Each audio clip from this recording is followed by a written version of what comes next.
का कार्यक्रम संपन्न करेंगे। हमारे दिल्ली से जो आए हैं ये भी पहुंच जावे।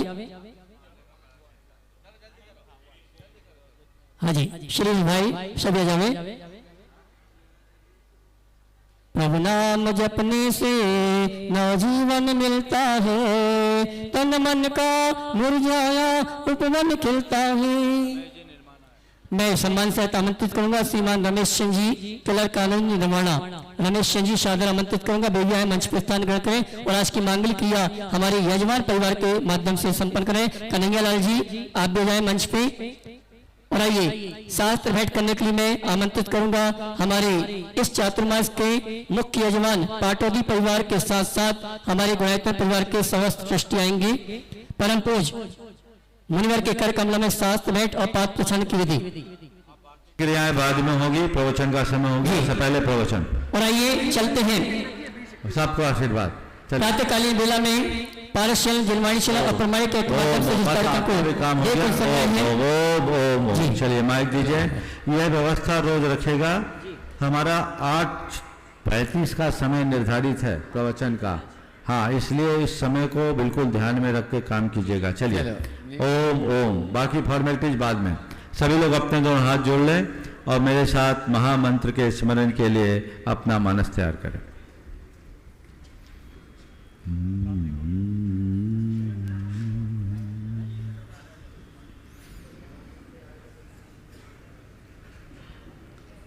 नमो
देवादिदेव 1008 श्री भगवान महावीर स्वामी की जय जय जय। अहिंसा परमो धर्म की जय जय जय। परम पूज आचार्य गुरुवर श्री विद्यासागर जी महाराज जय जय जय। मुनि श्री 108 प्रमाण सागर जी महाराज की, पूज्य निर्वेद सागर जी महाराज की, परम पूज मुनिवर संतान सागर जी महाराज की नमोस्तु गुरुवर नमोस्तु।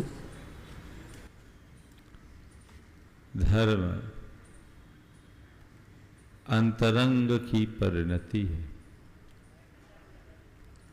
बाह्य क्रियाचारों में प्रकट हुआ धर्म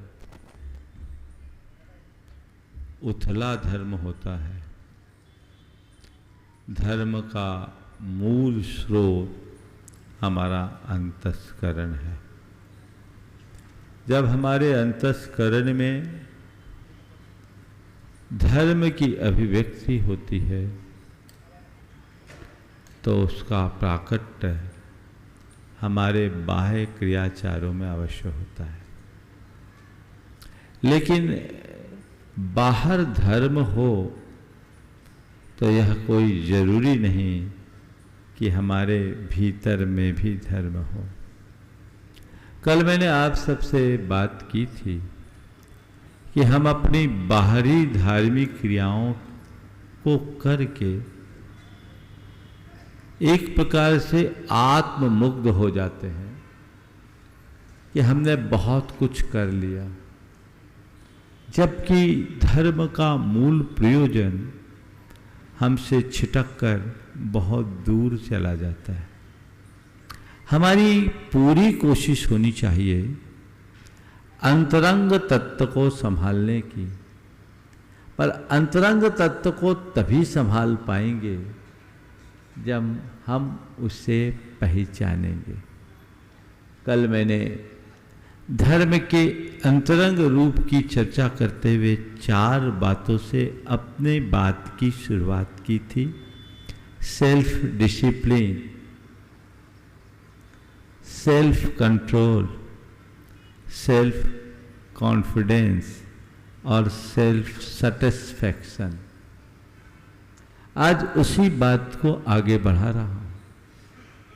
उसमें पहला चरण है सेल्फ डिसिप्लिन, आत्मानुशासन।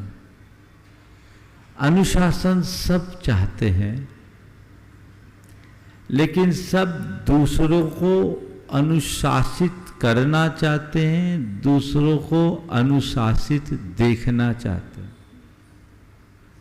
आम जन में और एक धर्मी में यही मौलिक अंतर होता है।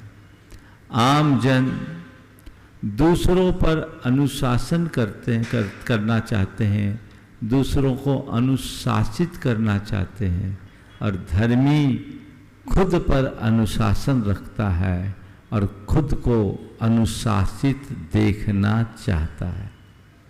हमारे गुरुदेव का एक बहुत सुंदर वाक्य है, निज पर शासन फिर अनुशासन। पहले निज पर शासन करे, फिर अनुशासन की बात करे। सवाल है ये आत्मानुशासन क्या है और आत्मानुशासन को बनाए रखने के लिए हम क्या करें। 4 बातें आप सबसे कहूंगा। आत्मानुशासन है क्या? संतुलन। पहली बात क्या है? संतुलन। अपनी चर्या और क्रिया में संतुलन, अपने भाव और बर्ताव में संतुलन, अपने आचार और व्यवहार में संतुलन, अपनी चर्चा और चर्या में संतुलन। इस संतुलन का नाम ही आत्मानुशासन है। दूसरे शब्दों में कहूं तो आत्मानुशासन का सीधा अर्थ सधा हुआ जीवन। आप अपने जीवन को किस रूप में देखते हैं? थोड़ा अंदर झांक कर देखिए। अपने जीवन को सधा हुआ पाते हैं या आपको अपना जीवन बेतरतीब दिखता है? अगर जीवन सधा हुआ है, जीवन में संतुलन है, तो जीवन का रस है। और जीवन बेतरतीबी से जी रहे हैं तो जीवन व्यर्थ है। आप लोग अपनी कमीज पहने हैं, कमीज पहनने का भी एक तरीका होता है ना। कभी सीधी की जगह हड़बड़ी में उल्टी पहन ले तो कैसा लगेगा? टी शर्ट उल्टी हो जाए तो अच्छा लगेगा क्या? चलिए सीधी भी पहने हैं, नीचे की बटन को ऊपर की काज में लगा लो तो कैसा लगेगा? आप लोग ऐसी गलती तो शायद नहीं करते हैं। क्या करते हैं? बहुत व्यवस्थित तरीके से आप चीजों को संधारित रखते हैं। संत कहते हैं जैसे चीजों को व्यवस्थित तरीके से संधारित करते हो, वैसे ही जीवन को व्यवस्थित तरीके से संधारित करो। इसे ही आत्मानुशासन कहते हैं। व्यवस्थित तरीके से संपूर्ण जीवन को संधारित करने का प्रयत्न। अगर आत्मानुशासन प्रकट हो गया तो अपने आवेग संवेग पर भी नियंत्रण करने की क्षमता विकसित हो जाएगी। फिर तुम्हारा जीवन आनंद से भरेगा और औरों के लिए प्रेरणा बनेगा। और यदि ऐसा नहीं होता तो वह केवल ऊपर ऊपर से चलने वाली क्रिया बन करके रह जाएगा। अंतरंग में अभ्यास कीजिए, देखिए हमारा जीवन कितना बैलेंस्ड है। धर्म का पहला पाठ है ये। दूसरों को बाद में कहना, खुद पहले करना। हम लोगों ने वो कहानी सुनी है कि बच्चा ज्यादा गुड़ खाता था, गुरु के पास उसकी माँ ले गई और कहा महाराज जी ये गुड़ खाता है, इसे गुड़ खाना छुड़वा दीजिए। महाराज ने कहा 3 दिन बाद आना। माँ 3 दिन बाद बेटे को लेकर के गई और फिर कहा महाराज जी इसकी गुड़ छुड़वा दीजिए। महाराज ने कहा बेटा गुड़ छोड़ दे।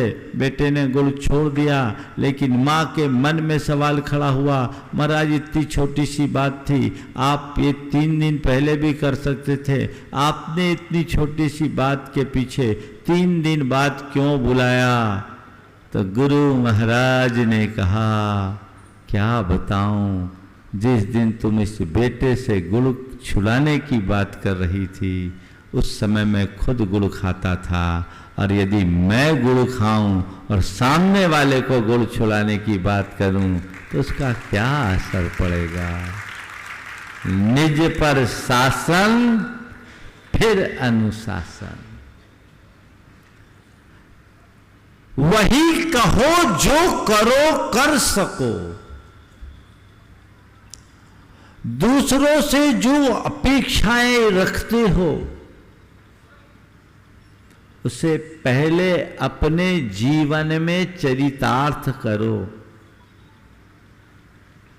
अपने जीवन में यदि चरितार्थ नहीं कर पाए तो दूसरों से रखी हुई अपेक्षा हमेशा अधूरी रहेगी, उसका कोई प्रभाव नहीं पड़ेगा। गुरुदेव की बहुत बड़ी विशेषता थी, उनका प्रत्येक पल आत्मानुशासन से भरा था।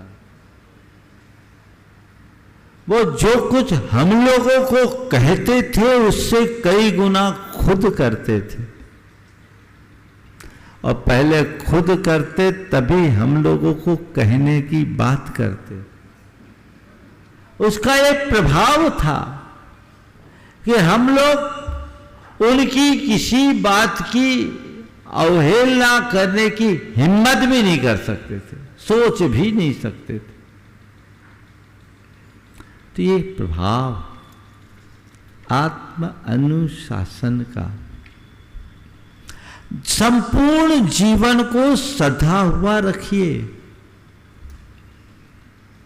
आप देखिए मेरे भाव और बर्ताव के बीच क्या स्थिति है। भाव कुछ है, बर्ताव कुछ है। इसका मतलब मेरे भीतर कोई अनुशासन नहीं है। अनुशासन में एक लय होती है। अनुशासन का मतलब ही है सिस्टमैटिक जीना।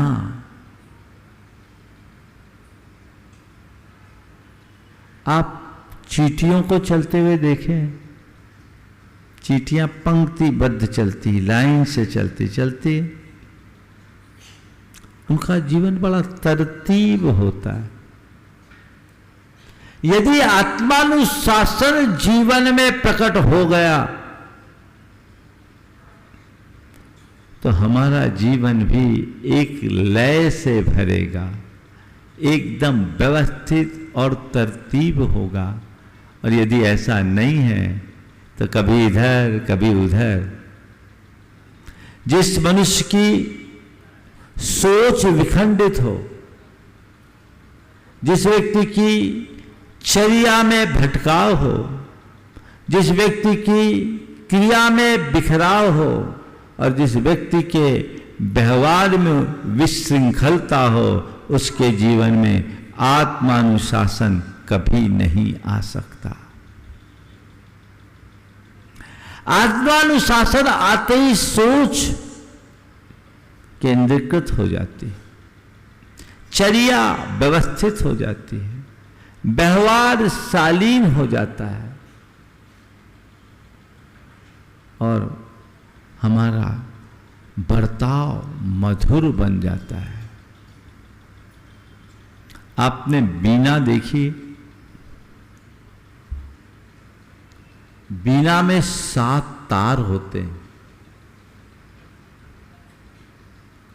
7 तार अलग अलग हैं, लेकिन जब कभी उन तारों पर उंगलियां चलाई जाती है, 7 तार अपना संवेद स्वर छोड़ते हैं। परिणामतः उससे मधुर संगीत उत्पन्न होता है। वीणा के संगीत का रस तो आप प्रायः लेते हो, लेकिन वीणा से उत्पन्न संगीत के रहस्य को समझते हैं? यदि ये 7 तार अपना अलग अलग राग अलापने लगे तो क्या वहां संगीत फूटेगा? संगीत की जगह सिर दर्द होने लगेगा। होगा? 7 तार अलग अलग राग अलापे तो वहां संगीत नहीं, सिर दर्द हो जाएगा। कदाचित 7 तार संवेद रूप से अपना स्वर छोड़े भी, लेकिन वे तार थोड़े ढीले हो जाएं तो क्या होगा? उससे संगीत उत्पन्न नहीं होगा। और 7 ताल में एक आध तार कम हो जाए तो भी संगीत उत्पन्न नहीं होगा। सब तार हैं, एक साथ हैं और एक साथ स्वर छोड़ रहे हैं। क्यों? क्योंकि उनमें इंटरनल एडजस्टमेंट है। और ये इंटरनल एडजस्टमेंट क्यों है? क्योंकि उनमें सेल्फ डिसिप्लिन है। क्या है? केवल अपना अपना काम करना, दूसरों के काम में टांग न अड़ाना, यही आत्मानुशासन है। इसी का नाम संतुलन है, इसी का नाम सदा हुआ जीवन है। आप लोग ऐसा कर सकते हैं? अपना काम करो ना करो, दूसरों के काम पर ज्यादा ध्यान है। ये जो दूसरों की तरफ दृष्टि है, ये हमारे जीवन की लय बिगाड़ने वाली है। ये जीवन की लय बिगाड़ने वाली है। इस लय को बनाना चाहते हो, वीरा से संदेश लो। काम से काम। क्यों हम दूसरों के लिए मगजमारी करते हैं? थोड़ा सोचिए। 24 घंटे में अपने लिए कितना सोचते हो और औरों के लिए कितना सोचते हो, और उसमें भी एक और समीक्षा करें, औरों के विषय में भी जो सोचते हो उनमें काम के लोगों के बारे में कितना सोचते हो और बिना काम वाले लोगों के बारे में कितना सोचते हो। काम वाले लोगों से भी के बारे में भी जितना सोचते हो, उनके बारे में भी किसी काम के लिए या प्रयोजन के लिए कितना सोचते हो और बिना प्रयोजन कितना सोचते हो। क्या हिसाब निकलेगा? हाँ, क्या हिसाब निकलेगा? कुल मिलाकर सार में बात यही आएगी कि बिना मतलब की बातों में ज्यादा दिमाग लगाते हैं, यही आएगा ना। इसका मतलब अभी जीवन सधा हुआ नहीं है, जीवन में असंतुलन है, क्योंकि बिना वजह की बातों में आप अपना दिमाग लगा रहे हैं। आत्मानुशासन का प्रकट हो जाने का मतलब यही है, केवल प्रयोजन से प्रयोजन रखना। ये क्षमता अपने भीतर विकसित होनी चाहिए कि नहीं? बोलो, प्रयोजन से प्रयोजन। अपने मन से पूछो, प्रयोजन से प्रयोजन है कि फिजूल की बातों में प्रयोजन है? ज्यादा किधर ध्यान है? उल्टा। तो उल्टे का परिणाम भी उल्टा होता है। आज से तय करें, मुझे प्रयोजन से ही प्रयोजन रखना है। आए हो प्रवचन सुनने के लिए, अपना समय निकाल कर आए हो, व्यस्ततम जीवन में से समय निकाल कर के आए हो। काय के लिए आए? प्रवचन सुनने के लिए। अब प्रवचन सुनने के लिए तो आए, और दिमाग में क्या आने लगा? यहाँ की कमेटी में कौन है, कौन नहीं है, क्या हो रहा है, क्या नहीं हो रहा है, क्या व्यवस्थाएं हैं, क्या व्यवस्थाएं नहीं हैं, किसको बुलाया जा रहा है, किसको नहीं बुलाया जा रहा है, कौन करतार है, कौन नहीं करने वाला है। अरे भल्या, तुझे क्या मतलब? तुझे कुछ करना है तो आके शामिल हो जा, जाके बोल दो कि भैया मैं अपना कुछ कंट्रीब्यूशन देना चाहता हूँ, अगर मेरा कहीं कोई उपयोग हो तो आप मुझे याद करो, मुझे खुशी होगी। इतने में तो ठीक, लेकिन आए थे प्रवचन सुनने के लिए और आपकी चर्चा वार्ता में पूरा समय बर्बाद हो गया। हो सकता है 2-4 लोग अभी बाहर में चर्चा में मगन होंगे, समीक्षाओं में मगन होंगे, व्यक्ति की समीक्षा, व्यवस्था की समीक्षा। इनसे क्या प्रयोजन?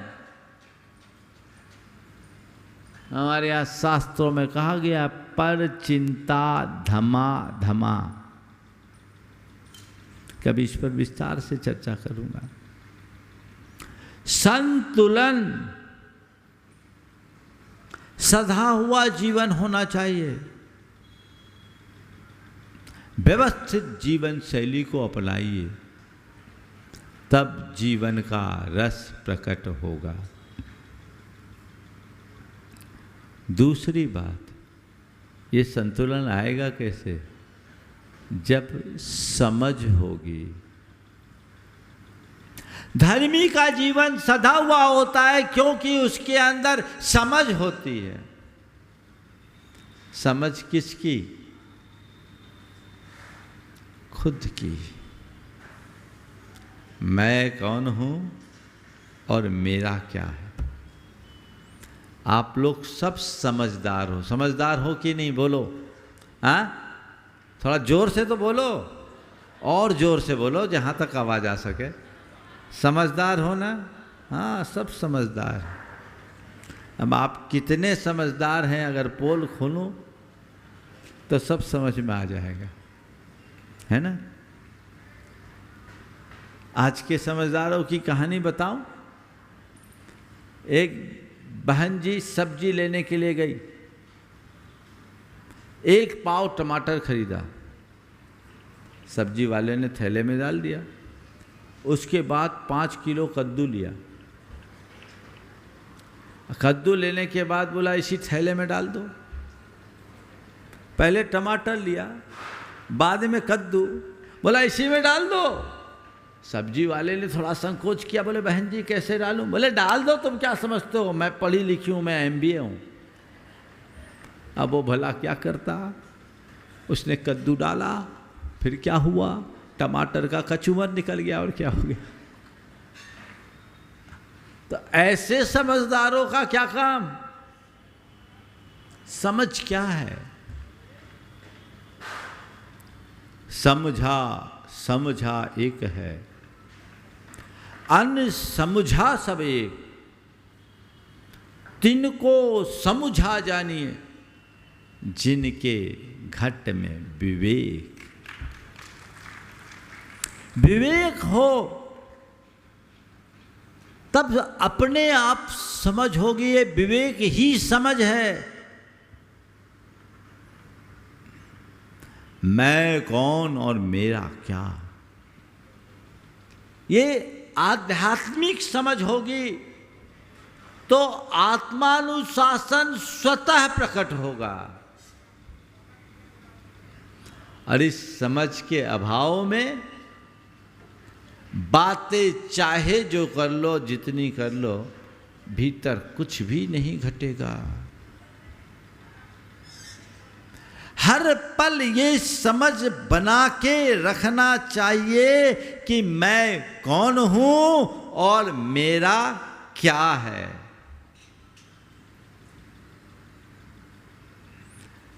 इसकी समझ है कि नहीं? बोले महाराज जी जितनी देर आप लोगों के प्रवचन सभाओं में रहते तब तक पूरी समझ रहती, उसके बाद बाहर की हवा लग जाती, फिर बदल जाते। मैं इतना ही कहना चाहता हूं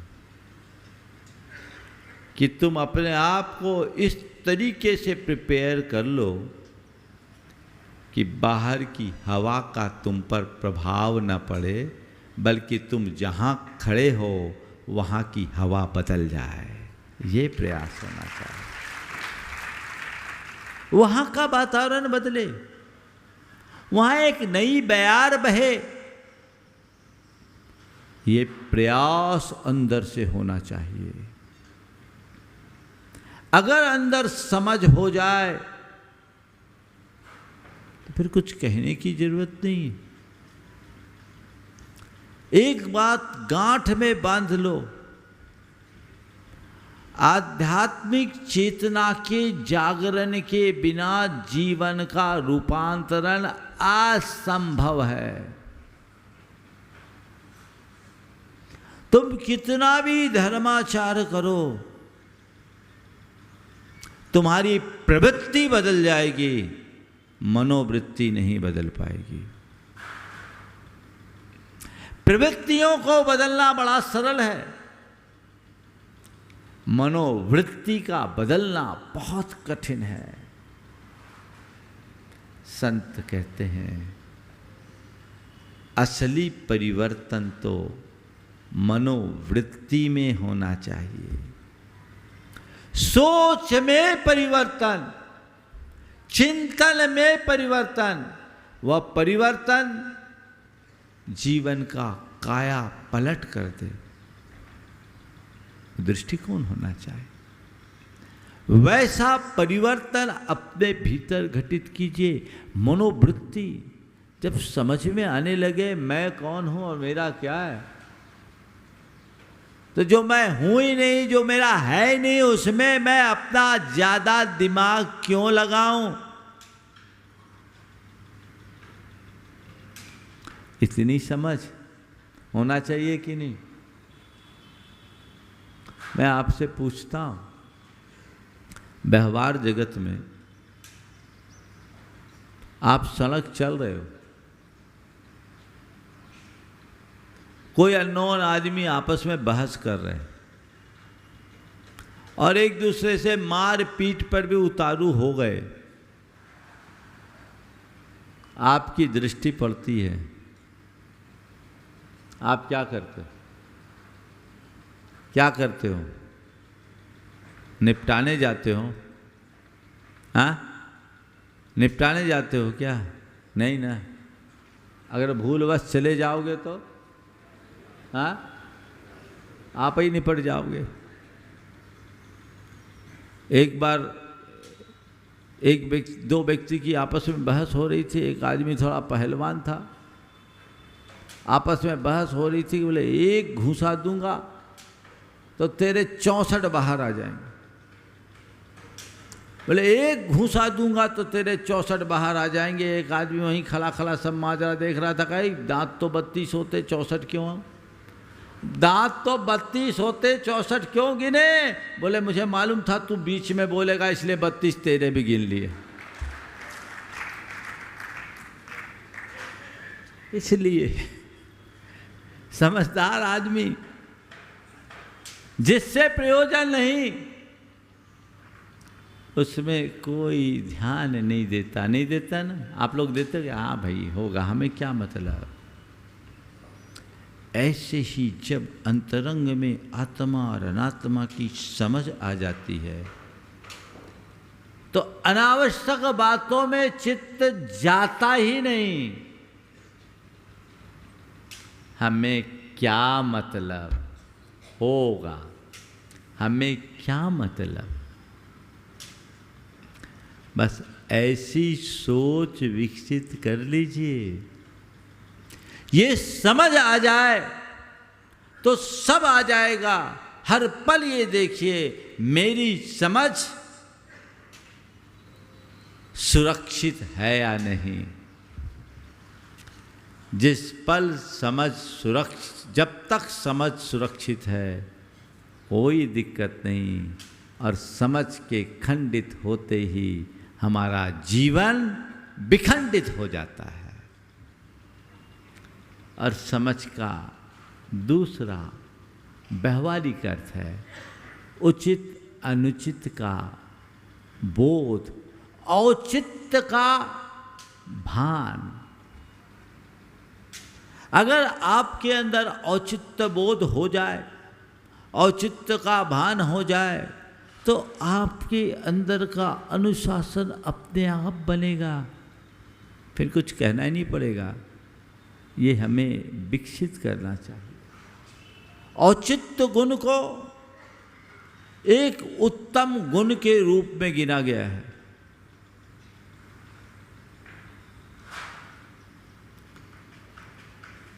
और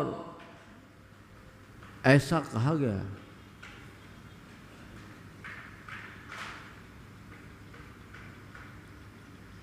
कि सारे गुण एक तरफ,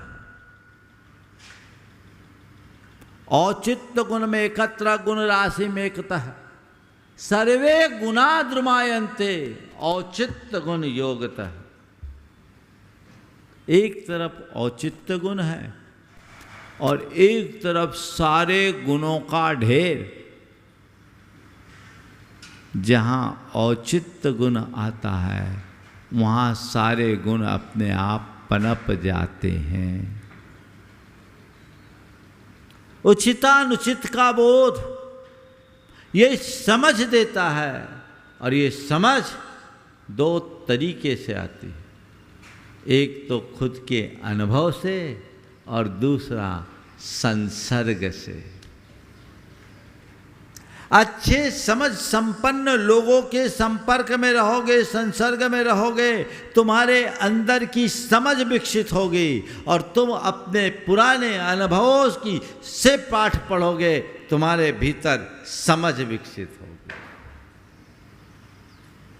ये समझ तुम्हें डिसिप्लिन सिखाएगा, इस समझ के बल पर तुम्हारे भीतर अनुशासन प्रकट होगा।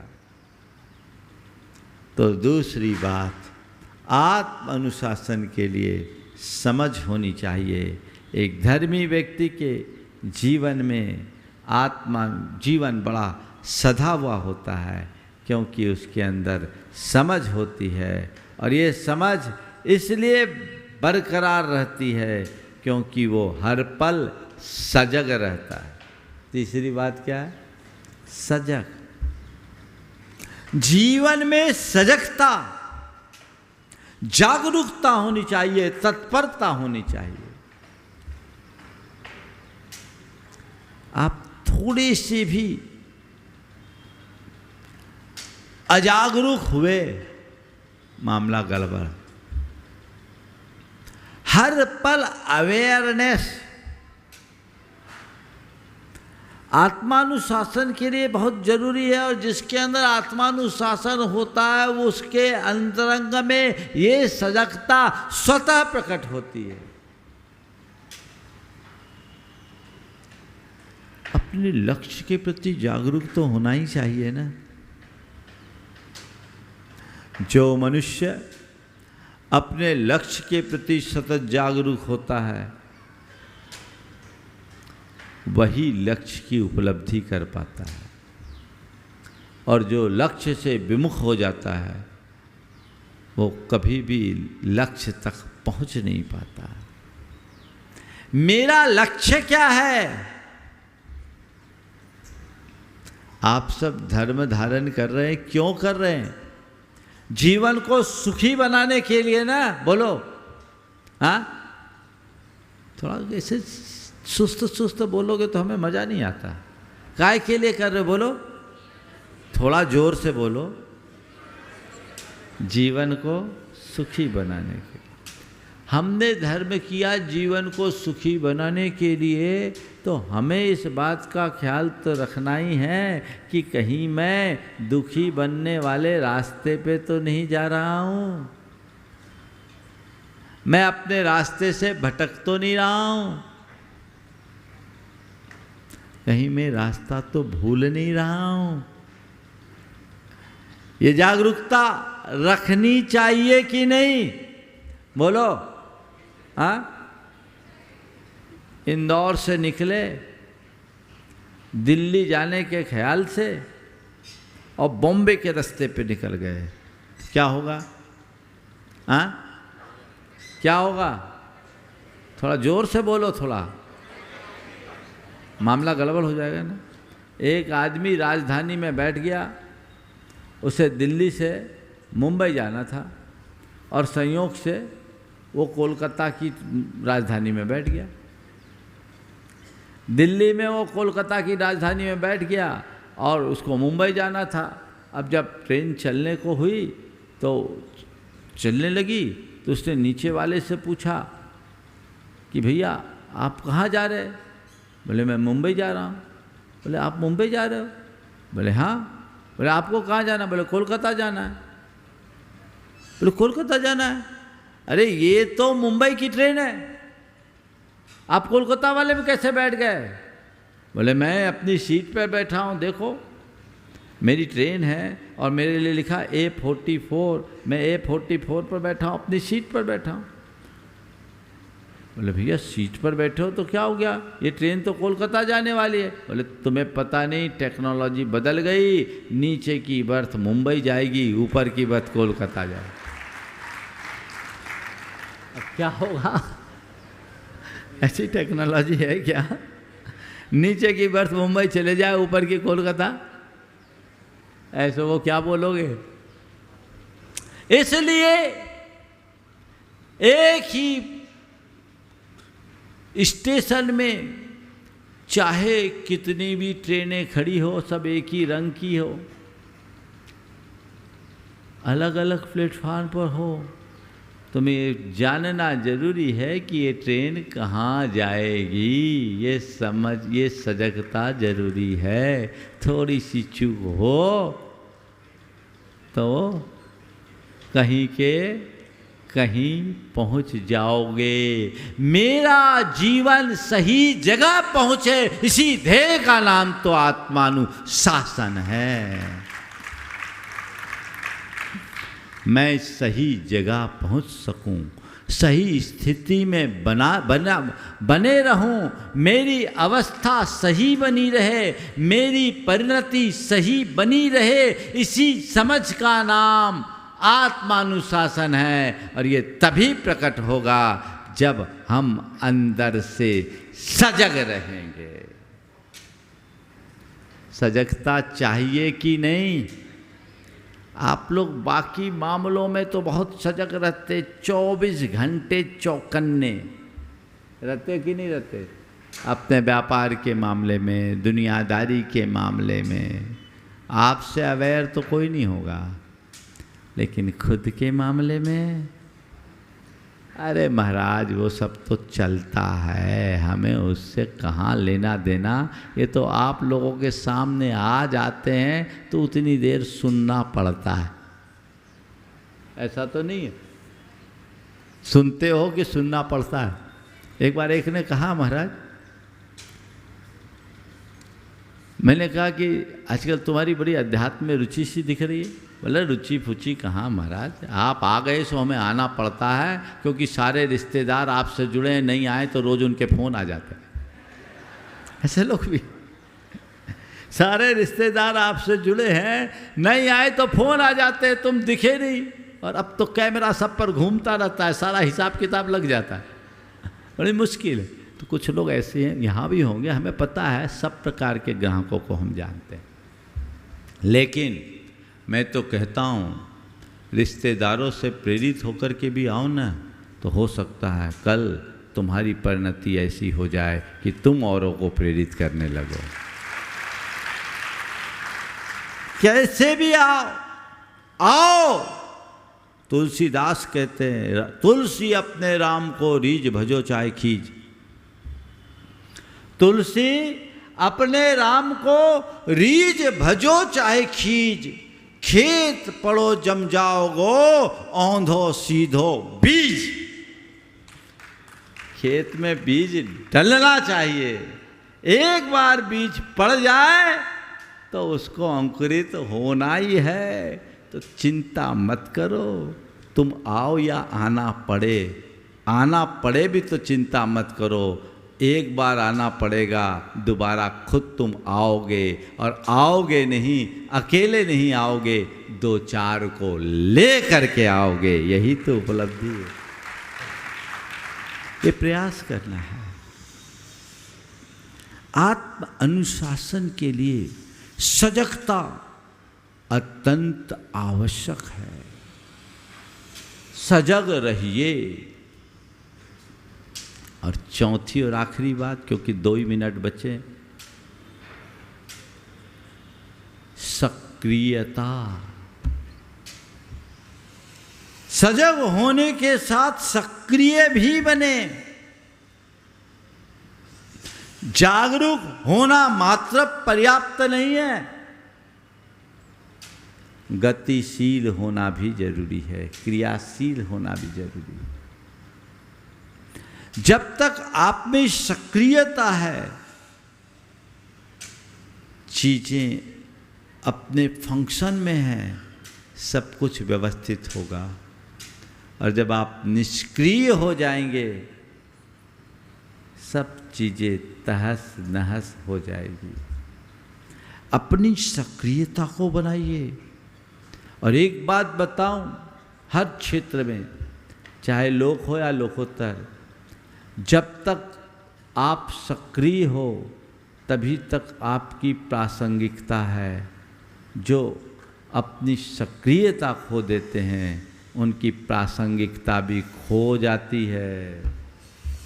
बहुत सारे लोग चाहते हैं हमें धर्म प्रभावना समिति में स्थान मिल जाए, इस चातुर्मास में हमें कोई विशेष स्थान मिल जाए, सम्मान मिल जाए। अरे भैया, तुम्हें स्थान अपने आप मिलेगा यदि तुम्हारी भागीदारी दिख जाएगी।